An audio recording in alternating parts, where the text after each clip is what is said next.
نبی پاک صلی اللہ تعالیٰ علیہ وآلہ وسلم نے ارشاد فرمایا، دنیا ایک متاع ہے اور دنیا کی بہترین متاع نیک بیوی ہے۔ جس کو یہ میسر آ گئی اس کا گھر بن گیا، اس کے حالات سنور گئے۔ اور حضور صلی اللہ تعالیٰ علیہ وسلم نے ہمیں گن کے بتایا تھا، گن کے فرمایا 4 چیزوں کی وجہ سے لوگ نکاح کرتے ہیں: مال دیکھ کر، حسب نسب دیکھ کر، حسن و جمال دیکھ کر، اور چوتھے نمبر پر دین دیکھ کر۔ فرمایا میرے غلاموں، تم نے اس طرح کرنا ہے جب کسی خاتون سے نکاح کرو یا تم اپنی بیٹی کا کسی لڑکے سے نکاح کرو، دین دیکھ کے کرنا، پرہیزگاری دیکھ کے کرنا۔ ایک حدیث میں نبی پاک صلی اللہ علیہ وسلم نے فرمایا، حسن دیکھ کے تم نکاح کرو گے تو ہو سکتا ہے اس کا حسن اسے ہلاک کر دے، مال دیکھ کے نکاح کرو گے تو ہو سکتا ہے مال اسے متکبر بنا دے، تم دین دیکھ کے نکاح کرنا، رب تمہیں برکت عطا کر دے۔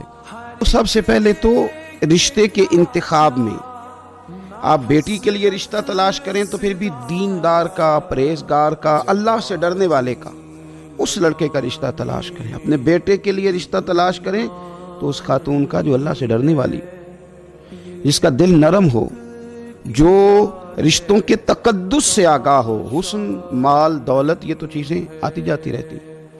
تو گھر کے اندر اگر آپ آسودگی حاصل کرنا چاہتے ہیں تو اس کے لیے سب سے زیادہ ضروری یہ ہے کہ گھر کے اندر آپ کا ماحول کس طرح۔ حضرت سعید رحمۃ اللہ علیہ تابعین میں سے تھے، نیک آدمی تھے، محدث تھے، عالم تھے، درویش تھے، صوفی تھے، اللہ کے بندے تھے۔ ان کی بیٹی بڑی پارسا تھی، بڑی نیک تھی۔ بادشاہ وقت نے اپنے شہزادے کے لیے رشتہ بھیجا۔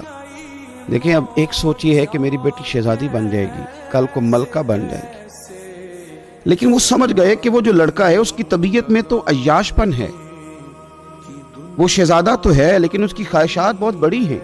تو حضرت سعید رحمۃ اللہ تعالیٰ علیہ نے بادشاہ سے معذرت کر لی، فرمایا میں اپنی بیٹی کا نکاح تیرے ساتھ نہیں کر سکتا۔ وہ کہنے لگا، میں تو جس پہ ہاتھ رکھوں اپنی بیٹی دینے کو تیار۔ فرمایا میں نہیں اپنی بیٹی کا نکاح تیرے ساتھ کروں گا۔ وہاں معذرت کر لی، لیکن ایک شاگرد آپ کے پاس حدیث پاک پڑھا کرتا تھا، بڑا نیک تھا، پرہیزگار تھا، متقی تھا، اللہ کو یاد کرنے والا تھا۔ حضرت شیخ نے اگلی صبح اس سے فرمایا کہ تو نکاح کیوں نہیں کرتا؟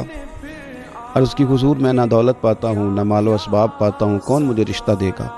تو فرمایا اگر میں اپنی بیٹی کا نکاح تیرے ساتھ کر دوں